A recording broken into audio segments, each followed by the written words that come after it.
This is Elon Musk. Elon Musk! Genius, billionaire, playboy, philanthropist. He is wrong bio, but it's actually still pretty close. Elon Musk is an innovative genius. Most of my life I was told how negative shiny object syndrome is until I started studying Elon Musk, and I realized this man has perfected it and turned it into his greatest strength. And so today, I'm going to break what society views as normal by sharing with you this framework. My name is Peter MacDonald. I'm the founder of MacDonald Air Private Charter Brokers, and I'm documenting all of the principles and philosophies that I'm learning throughout the process of growing my business so that this channel can be the ultimate case study for the principles that I'm talking about. Ever since I was little, I saw people all around me struggling with shiny object syndrome. People would switch between different habits or diets or businesses. I watched how detrimental it was to start building something up and then walking away from it.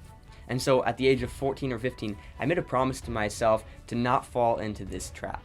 And then throughout my teens, I watched as my friends became flaky with ideas of vacations that we would take or different lifestyle decisions that we wanted to make. When I was 19, I went on a 4-month backpacking trip across Europe with my buddy Brian, and not all of my friends would have been able to commit to an idea like that, but Brian did. So Elon Musk appeared on my radar probably when I was about 17. I started to pay attention to how he jumped from brilliant idea to brilliant idea, and they all happened to turn into multi-billion-dollar companies. It's like, what was different about him?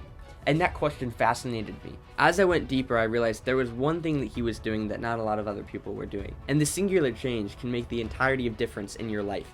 But getting it right is crucial. We want to go from shiny object syndrome to innovative genius. This is the progression that we want to see. Because from the outside world, they kind of look the same. One is regarded as such a high esteemed place in society, and the other is severely looked down upon. There is a way to get from here to here with this simple framework. But before I introduce this framework, I want to first define our terms. So I'm going to label shiny object syndrome as the tendency to be easily distracted by new exciting opportunities or ideas. Now I'm going to define innovative genius as the ability to generate unique and groundbreaking ideas coupled with the discipline to execute them.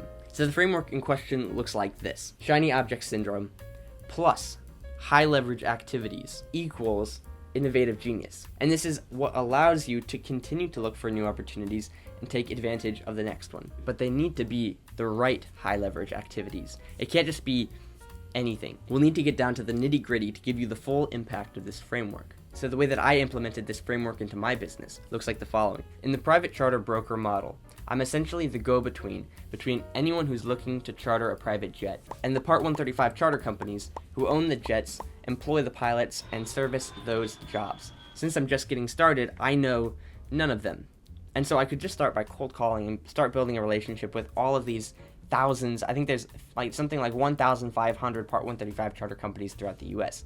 And so I could just start by cold calling all of them and getting to know them on an individual basis. But that's not what I did. What I did instead is I found a software company that services all of them as their client base. And I just built one relationship with the manager of that software company. Now, because of this relationship that I have with this one man, I am now directly connected to all 1,500 Part 135 charter companies in the US, and they trust me as an entity because I am being represented through the relationship that they already have with this manager that I now know. So even though it took a couple of phone calls and Zoom calls to build this relationship with this guy, it was a very high leverage relationship that I was cultivating. One relationship. But that's not actually the highest form of leverage that you can do in your business. To understand that, we'll need to go back to our friend Elon Musk and look at what he does. The highest leverage action that you can couple with your shiny object syndrome is finding an operator to run with your idea and take advantage of that opportunity.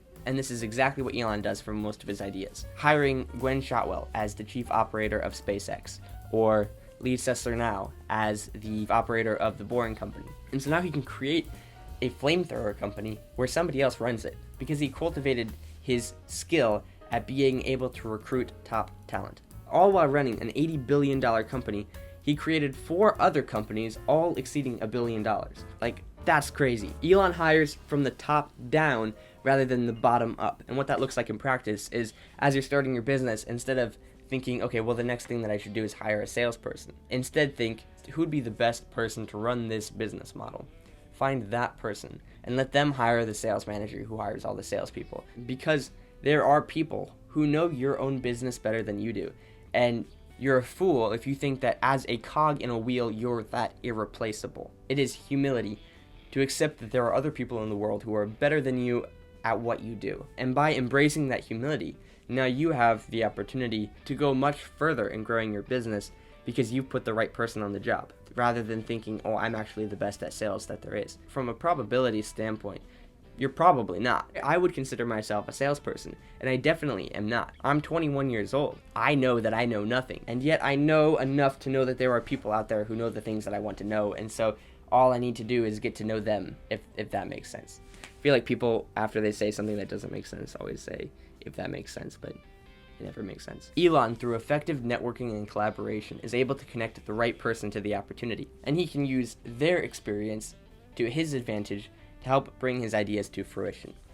There's this idea of power introduced by a couple of different people. I think Alex Hormozi talked about it a little bit, but I've heard it from other places as well, that a definition of power is the ability to make your ideas come into existence, and the duration of time between idea and it coming into existence has a negative relationship with the power that you have. So for example, God is infinitely powerful because he can just think and it is. And so the most powerful people on the world aren't the people with the most money, but rather who are strategically connected to the right people to bring their ideas to life. And this is what Elon does. Because he has committed himself to this very, very high leverage skill that he's cultivated, he has become a very powerful person. You could spend the next 10 years of your life learning how to become an effective operator. Or you could instantly hire somebody with 20 years experience who's already better than you now to start running that.